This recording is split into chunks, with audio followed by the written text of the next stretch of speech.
travel, you learn. Hardest part of traveling, though. Anyone been out of the country recently? Anyone been out of the country recently? Where'd you go? Where'd you go? Dubai. There you go. Dubai. Oh my God. Do you remember what the exchange rate was between the dollar and the the dirham? 3.67. Wow. Yeah. There you go. Exactly. That's the hardest part of traveling is this exchange rate. It's never like 1 to 5 or 1 to 10. It's never the basic math that you learn in school. It's always 1 to 3.67. Who's doing that math? Right? If they say $8, 8 times 3.67. Let me see here. 8 times carry the 3.67 divided by 4 and it's confusing. Anytime I go anywhere, I have no idea what I'm spending the first week. I feel like you give them dollars, they give you Monopoly money.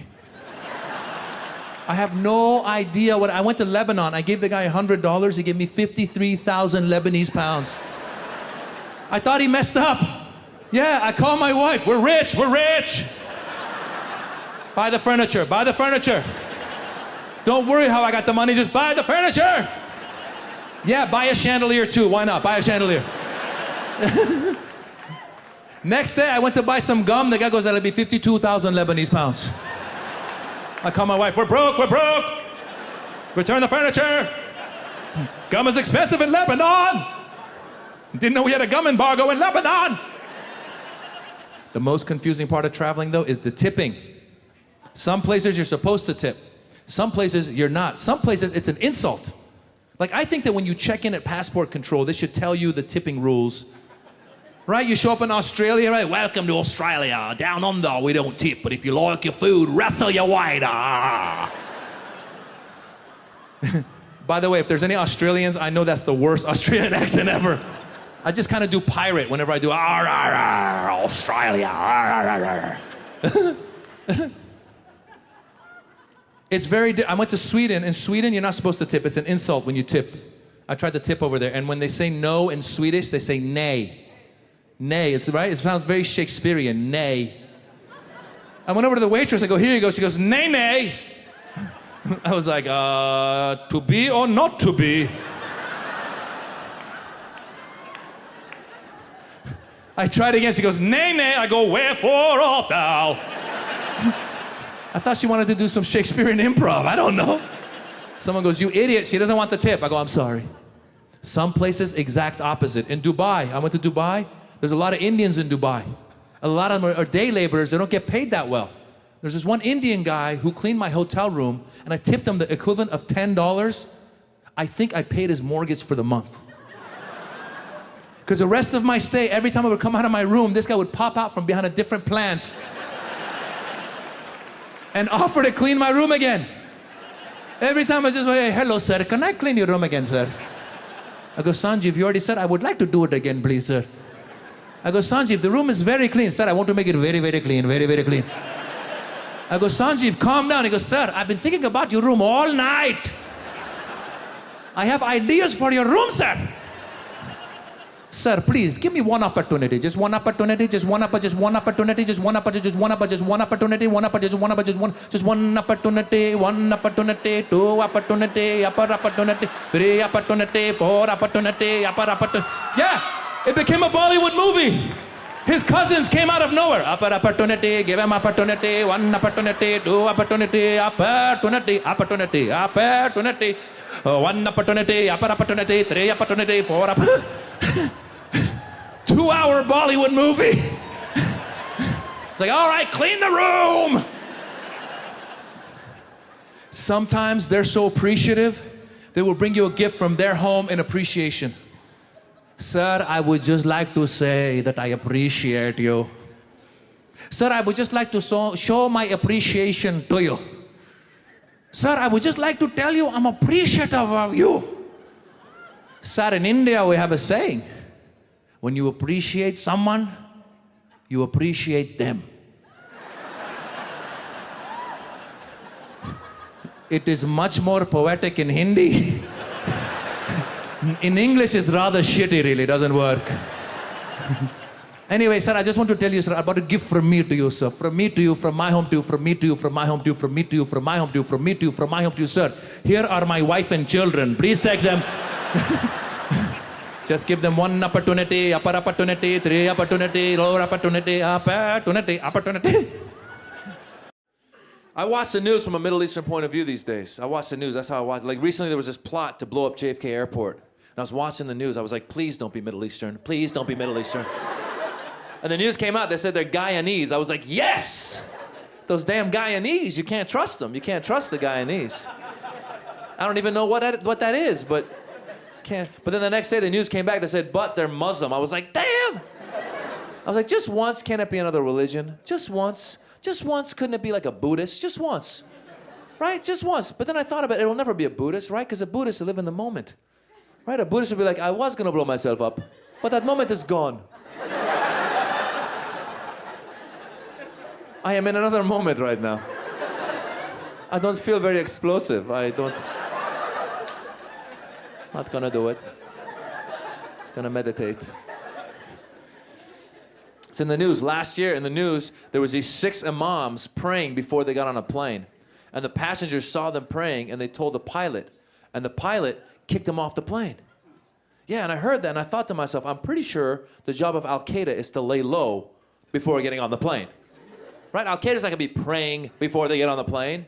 Right? They're not gonna be running around the airport going before they get on the plane, right? I'm not worried about the guys praying before they get on the plane. I'm worried about the guy who's trying to blend in too hard. Right? I'm worried about the guy who's coming up going like, hey, buddy, how about those Yankees? They're going to win the Super Bowl this year. I'll be like, that's your guy right there, man. The Jose Padilla, this guy who was the dirty bomber, they finally convicted that guy. They convicted him recently. And the biggest piece of incriminating evidence against him was that they found his fingerprints on an application to go to Al-Qaeda training camp. Yeah, there's an application to go to Al-Qaeda training camp. I did not know this existed. And I don't know what the questions are. I don't know if the questions are like, you know, have you ever tried to blow yourself up before? If yes, then why are you filling out this application now? What are your goals in this job? To blow myself up. What are your career goals? To blow myself up. Do you have any references? They blew themselves up. There is one Buddhist, he did not do it, but you can call him up and see if it happens. You know what the problem is? Here's the problem. We're spoiled in this country. We're spoiled in this country. We are. We have food 24/7. We're surrounded by food. We actually have to avoid food. Think of that concept. We have to avoid food. Go to India in some village. Tell someone you're avoiding food. See how confused they get. You are avoiding the food. Why are you avoiding? Was it chasing you? Was it a tiger? The tiger's attack, yeah. You have to avoid the tiger. We're all guilty of it, okay? We eat because the food is there. I live across the street from a 7-Eleven. You know how many nights I've woken up in the middle of the night to go to the bathroom, ended up at 7-Eleven? Just because it's there. I'm at the register. Hey, bro, what's up? Oh, you're open. Great. Give me a Slurpee and a Snickers and a beef jerky. Hurry up, I gotta pee. Let's go. I shouldn't even be here. The kids are home alone. Let's go. I gotta go sing ABCs. Let's go. We're spoiled. That's why I tell people, travel the world. It'll open your eyes. You'll appreciate America. Yeah, travel.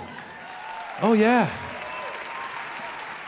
We're so spoiled. The rest of the world isn't spoiled like us. Think about it. There's a reason why those dudes in the middle of the African jungle are so skinny. Those guys aren't spoiled. If that guy in the middle of the African jungle wants a snack in the middle of the night, he's got to work for it. That guy's waking up in the middle of the night. Hey, honey, keep the bed warm. I am going to go get a snack. I will return in 8 hours. I am going to go hunt a lion. If I am not back in 8 hours, the lion, he hunted me. Those guys aren't spoiled. If that guy wants beef jerky, he can't just walk across the street and buy it. He's got to make beef jerky. He's got to turn that lion into beef. He's got to dry out the lion. He's coming home. Hey, honey, I've decided to turn this lion into beef jerky. We must let him dry out for 1 week and then we can finally eat our snack. What if he picks the wrong lion? Honey, my lion is not dry yet. I picked a very moist lion. My lion is very moist. He's a very moist kitty. He's a very moist cat. Do I look like I'm losing weight? That's because we've not eaten in 2 weeks. I wish we had the 7-Eleven across the street. We don't even have a street. I just would like a 7-Eleven.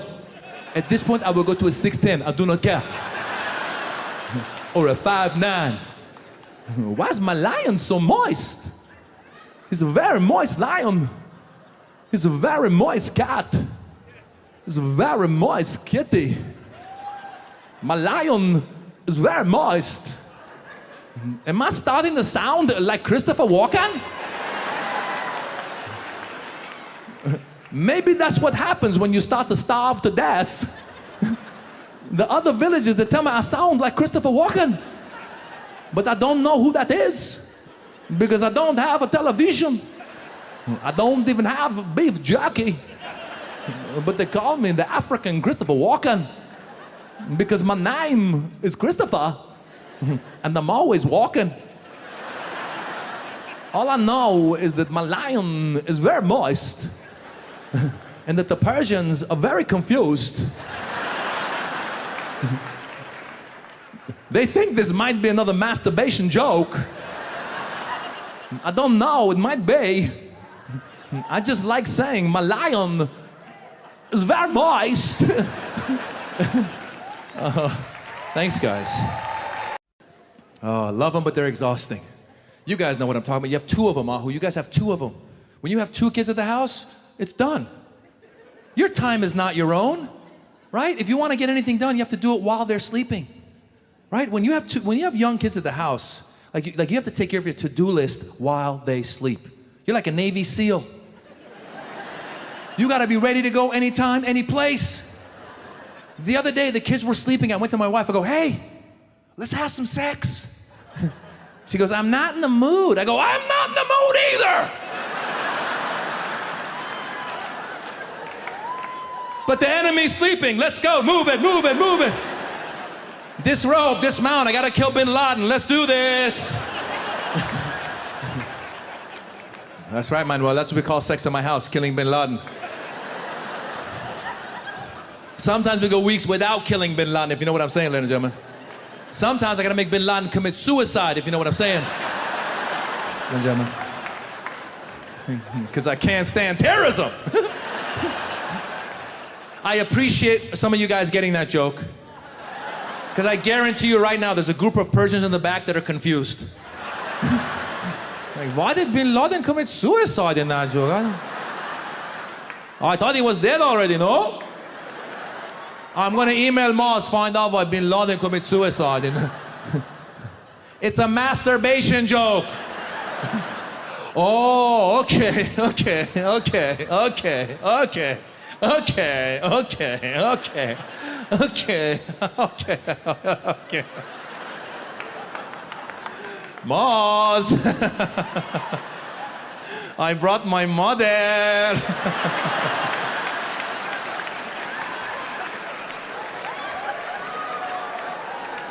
She doesn't speak English. Now I have to translate for her. Thanks a lot. Maman, the reason bin Laden committed suicide in that joke, let me see how I tell you about this. Okay. Remember I was teenager? I spent a lot of time in the bathroom. Bin Laden was committing suicide in there. She still does not get it. That's how we handle it. We don't get too political. That's the problem. We don't like to get involved with politics because we don't want people knowing about our tastes and what we're doing and stuff. The way we get involved politically is we have an email list. Yeah, there's a Persian email list. A lot of Persians are on it. My American friends aren't, but like the Persian email list, anytime anything happens in the Persian community, I hear it. I get the email. Anytime. Like a few years ago, the movie 300 came out. Persians were pissed. I got the email, you know. This is bullshit, man. This is bullshit, man. 300 Spartans kick our ass. No way, man. I kicked that ass myself. The other day, I'm walking down Sunset Boulevard. This guy says to me, "Excuse me, are you Persian?" I say, "Are you a Spartan?"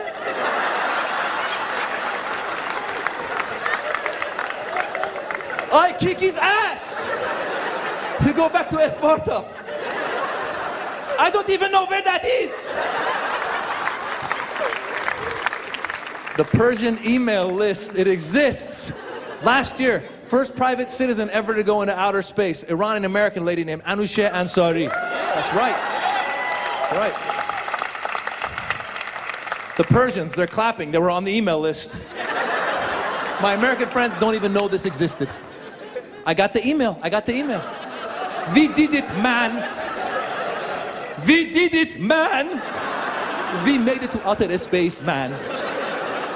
We can't get through airport security.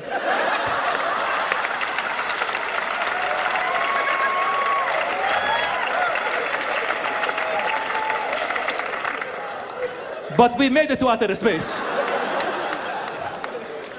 She must not have had any liquids with her that day.